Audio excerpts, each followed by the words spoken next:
Today's episode, The Nagging Task. Hello? Hey, Mom. Yeah, he forgot. He just turn on the ringer. Okay, he's going to pick up. Hello? Hey, Dad. It didn't ring up here, Johnny. She turns the ringer off. I'm sorry. It's not your fault. You know, I was just in New York. Yeah. I was on my way to Coney Island, and the train goes over this huge Jewish cemetery, and I had this memory of you saying that that's where your father was buried. No. No? No. It was where my mother's father is buried, my grandfather. Your grandfather is buried there. Yes. And how long ago did he die? Well, 1940. I was only maybe 4 or 5 years old when he passed away. Do you have any memories of him? Gentle man, balding. He always had a cigar. And when he used to come to the house, he used to let me take a couple of puffs on a cigar. I used to sit in his lap, and he'd give me the cigar, and I'd take a few puffs. I loved it. It was great. When you were 4 years old? 4 or 5, yeah. Just like one puff, you know what I mean? Was that typical of a Depression-era childhood? No, I don't know. Kids walking around smoking cigars? And then he didn't want to do it anymore. He says, here, I have a banana, you got to eat the banana. I didn't want to do that. So I didn't get a cigar anymore. He tried to switch you to bananas. Yeah. So you're saying, because I guess my memory is wrong. My father is buried in Queens. What is the name of the cemetery there? Do you know the name of the cemetery where my father's buried? No, I don't. Well, do you know where it is, at least? Because I had this idea that maybe we could make a trip to New York together to visit the grave, and... I don't know. I think it was somewhere off Queens Boulevard. When was the last time you went there? When he was buried. That was the only time that you had visited his grave? That was the only time. And you've not been back? No. Even if you were able to find out the name, this is assuming that there aren't that many Jewish cemeteries in Queens, which we don't know. Oh, there are a lot. Oh, it's Queens and Long Island is almost a graveyard. Am I assuming too much? Would you have an interest in visiting? Oh, I am. I should have done it. I always felt a guilt, Johnny. I never went back there. It's always nagged at me somewhere in the back of my mind. Well, okay, good. Well, we'll set it right, hopefully. That would be nice. Okay, good. I'm excited about that. Yeah? Yes. Okay, me too. Yeah. It'd be nice, me and you doing that and going there.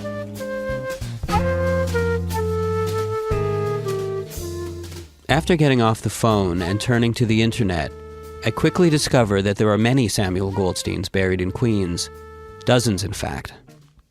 I call my father back for more details so I can narrow it down. Do you remember when your father was born, I ask. 1906, he says. Or maybe 07. Possibly 08.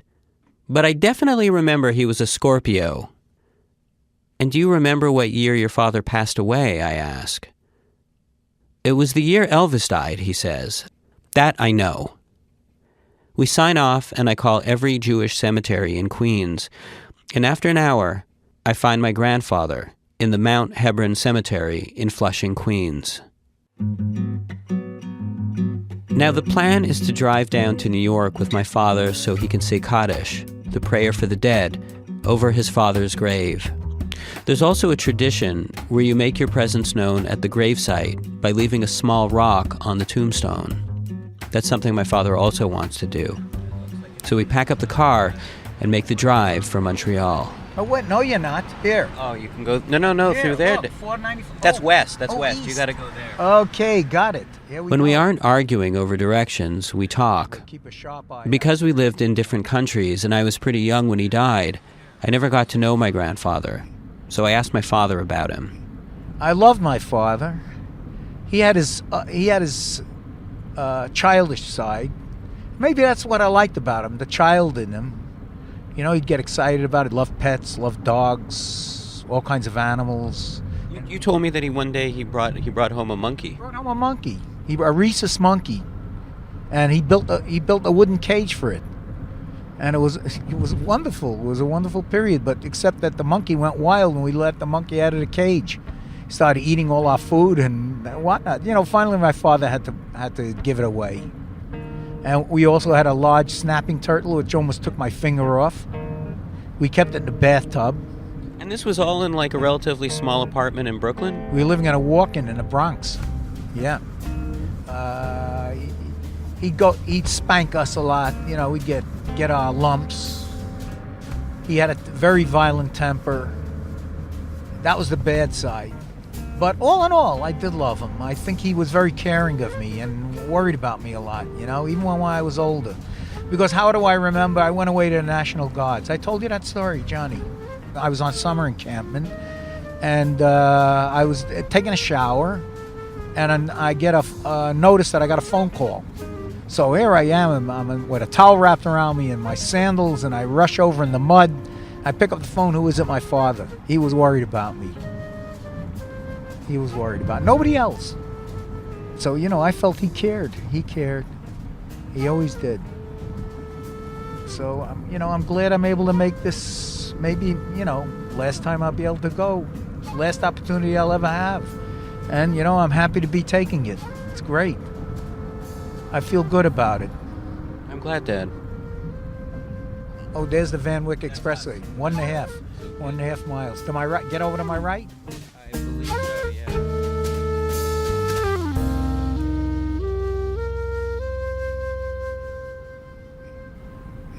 Here we are, the great borough. I think it's Queens. Yeah, I'm getting, I got a little nervous, a little anxious. You know, I can't explain. It's like an otherworldly experience here, Johnny. You think about your own mortality. Makes you really think about it, but it's okay. That's good.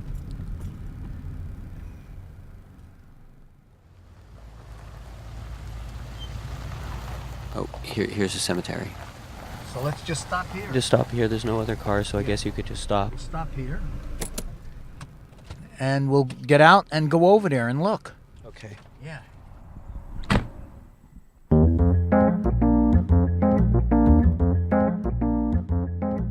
I think it's supposed to be right on the edge of 20. It's in the corner of block 25. Samuel Goldstein. No, it's not, but it's not the right one. I don't know. It's a Goldstein, but I don't know. There's probably so many Goldsteins here.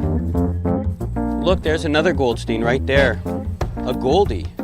Goldstein and Goldie. So this isn't the right Samuel Goldstein. No, but we're gonna find the right. We're gonna find the right one. But that Block. must be the No, no. Why is it now saying it says block 27? Oh, this is block 20. Well, hang on a sec. No, this isn't going to be so easy, I don't think. There's just so many tombstones.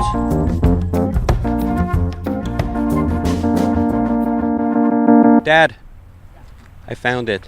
You found it? Yeah, this way. 1906 to 1977. Samuel R. Goldstein, husband, devoted father. Wow. Wow. My father unfolds the Hebrew Kaddish he'd printed off the internet and reads it. Yeshgadal Yeshgadah Shemei Rabbah. Amen. Balmad Vrike Ute. As he does, I can't help feeling like there's no escape. You think there might be, that you might be the one who slips by. But when you wake up in the middle of the night, your conscious mind still groggy and vulnerable to the truth, you feel that blinding light of knowing, true knowing, that you too are going to die. And with this thought, as silly as it might be, I can't help wondering who will visit my grave. Will anyone even remember where my grave is? Yisrael Imru. Amen. Amen. When he's done reciting the Kaddish, my father, about to place a stone on the grave as per tradition, notices something. Look at this. There on top of his father's grave is a stone. Somebody was here. Someone was here. Yeah, you're right. You're right. Look at that. Who do you think that was? I don't know. But somebody was here. Even after all these years, somebody else was out there, remembering my grandfather too. A childhood friend, an old admirer, maybe just somebody my grandfather never would have expected. I guess we can never predict who will remember us after we're gone.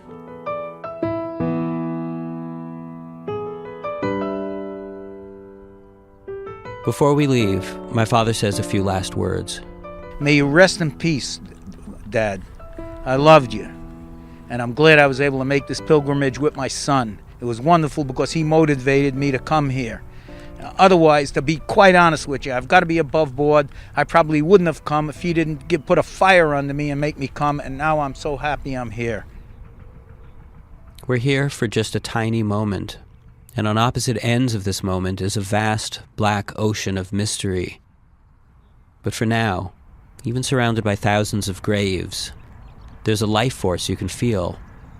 There's the sun, the grass, and the warm summer breeze. When we get back, we'll have a nice pizza and maybe a bottle of beer or something. There is pizza, there is beer, and there are two men, a father and a son, who are going to enjoy them. Okay, so let's find our way back. And enjoy each other's company as they argue over directions into the city. Okay, let's go. I have to get myself straightened out here. Okay, now we have to look for the what? The 495 East, right?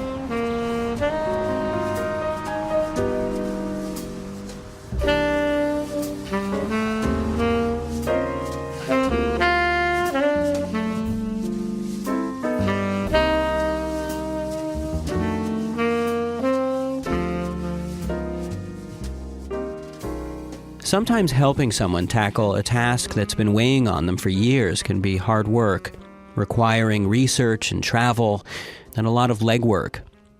But then other times, you just find yourself in the right place at the right time, and being of assistance is just a matter of picking up the phone. Hello? Clara? No, Is this Clara? my name is John. This is Jonathan Goldstein speaking. Is Clara there? No, there's no... Okay, maybe... I think you probably have the wrong phone number. This is definitely the phone number. I called her for 10 years in a row every single day. Then it's been changed because there's definitely no Clara here. I'm by myself in a studio. Is this 721-3069? Yes, but there's no... I'm sorry. When was the last time you spoke with this person? Oh, I guess it was 12 years ago. I guess the number's been changed then. Oh, man. Well, I mean, I've tried so many different ways of getting in touch with her.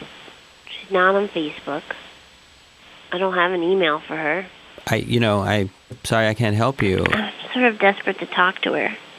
Well, good luck with that, and I'll, just so here's let the you... deal, okay? Clara and I were best friends for a really long time. Right. And I had this boyfriend, Andy, and Andy had these funny eyes. He had, when he was born, they sort of squeezed too hard with the clamps, and it's like his eyes are at half-mast. It's like he always looks half asleep or really, really stoned. And so, at one point, totally out of nowhere, Clara says to me that Andy would never get a job because of his eyes. And we had just graduated from college, so we were, desperately looking for work. And to me, it felt just like kind of a nasty comment to make. Mm-hmm. So, and she was just sharing this with you unsolicited? I mean... Totally unsolicited. I wasn't even I'm worried about work. We hadn't been getting along that well since I moved back to New York. Mm-hmm. She was someone who was always late. Not just 15 minutes. I totally get that. I even get 20 minutes. Or if I'm at my house, an hour. But, she was always, over an hour late when we were meeting on the street. Yeah. Anyways, that stuff all was adding up. And then she said this thing about Andy and his eyes. And I was like, I don't need to be friends with this person. This is insane. But, I don't know, now I'm at the point where many years have passed, and I just feel like it was a dumb thing to say, but is that a reason to end a friendship, And so, it's been this thing, I keep putting it on my to-do list, and I'm like, I gotta give her a call. And once the phone started ringing, I felt like this tightness in my chest sort of lifted, and I just felt like it was out of my hair. I wouldn't have to think about it anymore, I'm really sorry that, I guess I'm sorry I'm not her. Well, hey, here's an idea. Yeah. What if you were to, like, on behalf of Clara, absolve me of this whole situation, and you could just forgive me On behalf of someone I don't know.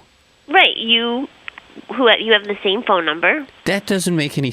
I mean, I'm not Clara. I mean, I know you're not, but this is her number, so this is as close to Clara as I am getting. You know. Yeah, but I mean, people do that kind of thing all the time. Like, remember the Pope was like, "We're sorry about the Holocaust," but he wasn't the Pope who was around during the Holocaust. Yeah, but I'm not. I mean, I'm not the Pope. I mean, in this particular situation, you are the Pope. You are the Pope of this phone number. I'm the Pope of this phone number. You know, it carries with it certain responsibilities, and you know, people die and they move, and all sorts of things happen, but phone numbers remain. What do you want from me? I was thinking, like, it would be cool if you could say, I, Clara Flockstone. I can't believe I'm doing this, but okay. I, Clara Flockstone. Forgive you, Shaina Feinberg. Forgive you, Shaina Feinberg. For such an abrupt ending to a decades-long friendship. For such an abrupt end to a decades-long friendship. And now let us... You should say that. And now let us... And now let us... both move forward with our lives. Move forward with our lives. And then maybe we could both say at the same time, like, something like, peace be with you. And then we could just hang up at the same time. And then that's it. Yeah, that would be it. I wouldn't have to call again. And you wouldn't have to call me again. We're totally done. And you think... We'll both feel good about our friendship. Our friendship. And you think that'll make you feel better? I do. All right, fine. Let's do it.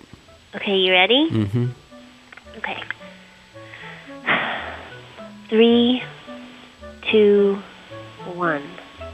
Peace be with you.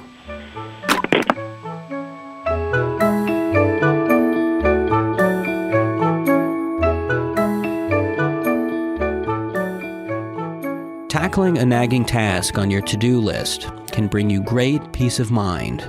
In fact, often, the longer it's been on there, the more satisfying it is when you actually get to tick it off. But sometimes, when you wait too long, a nagging task can get out of control. Hello, Chackwitz & Sons Crematorium and Burial Service. What? John. What are you talking about now? Howard, do you know what I just received in the mail? Sea monkeys? It was a letter from the Montreal Library. Do you know why? It seems that I took out a book 9 years ago that was never returned. You know, when you take a book out from the library, you have a choice. Either return it or you steal it outright. Those are your choices. You steal library books. I don't personally deal with libraries. I find librarians are very mean to me. How have they been? Look, anyway, I can't really talk right now. I got a fire burning. What fire? Is this still about the crematorium? I don't like the sound of this.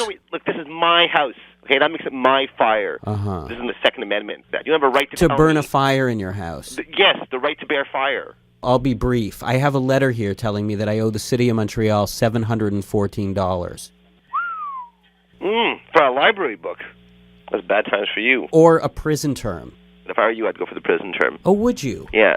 I can see you blossoming in there. In prison? Toughen you up a little bit, working on the weights, teach you some life lessons. What would it teach me? Respect, how to make toilet wine. But I gotta say, with that sarcastic mouth of yours, I don't give you a week. Howard, the point is, you were supposed to return that book 9 years ago. I was supposed to return that book. Did I not mention I have a fire burning? You don't remember, do you? Why am I the one that's supposed to return that library book? It's I your book. asked you to return it for me as a favor. I have no recollection of that whatsoever. No, you don't, eh? No, I don't. And I think you're mistaken. I knew you were going to do this, which is why I want to play you something. I don't like this. I have an audio cassette from 9 years ago when I asked you to return it for me. What are you, like Richard Nixon? You're recording everything that we say. I was in the middle of an interview, and you kept on interrupting me with call waiting. That doesn't sound like my style. Okay, you want to hear this? No, I don't, actually. But you're going to play it to me anyway. Yeah, I am going to play it for you. Okay, hang on a second. I'm going to put this in the machine. Okay. Prince Frederick, thank you so much for granting me this exclusive interview. It really is an honor. Oh, it's hang on a second. Let me pleasure. fast forward that.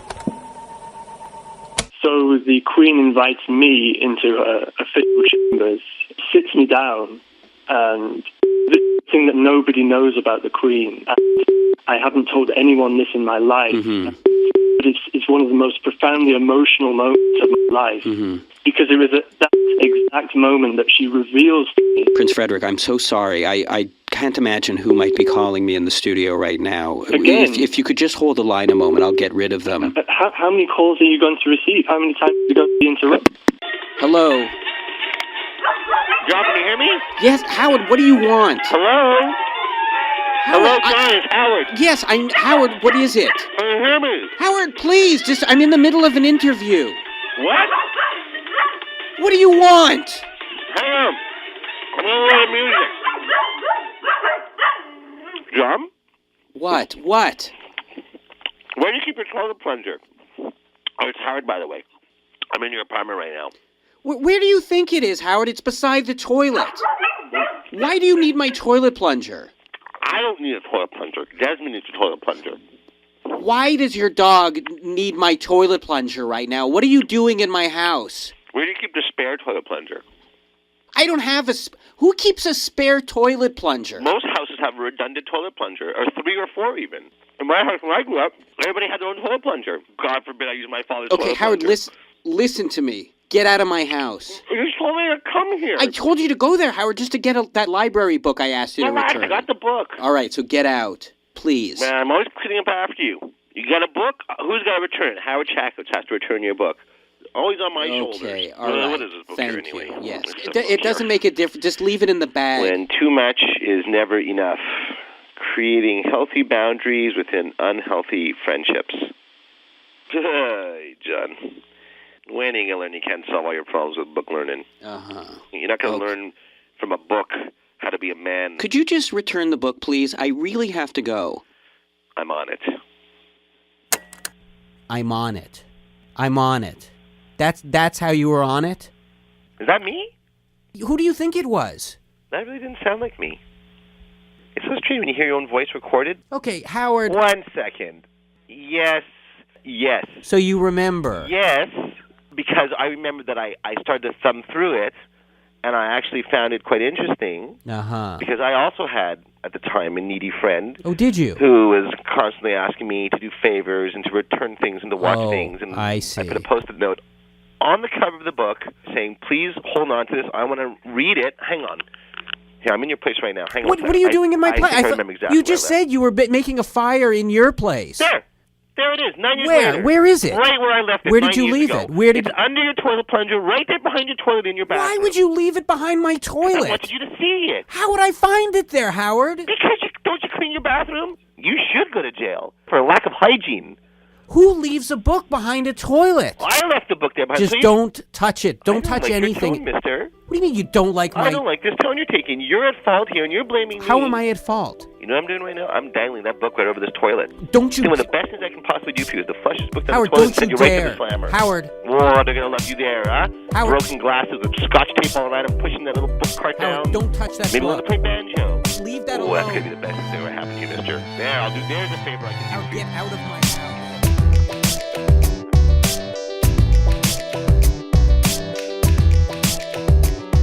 On Wiretap today, you heard Buzz and Dina Goldstein, Shaina Feinberg, Howard Chakowitz, and Joe Rogers. Wiretap is produced by Mira Bertwin-Tonic, Crystal Duhame, and me, Jonathan Goldstein. Tune into Wiretap Saturdays at 3:30 and Thursday evenings at 11:30. You can also hear Wiretap across North America on Sirius Satellite Radio 159. Or you can subscribe to the free podcast at cbc.ca/wiretap, where you can also download the latest Wiretap ringtone. You are the Pope of this phone number. A daily affirmation with every ring of your phone. And while you're at our website, be sure to enter Wiretap's Animation Tournament of Champions. There's a pretty exciting tablet-shaped prize up for grabs, so visit cbc.ca/wiretap for more details.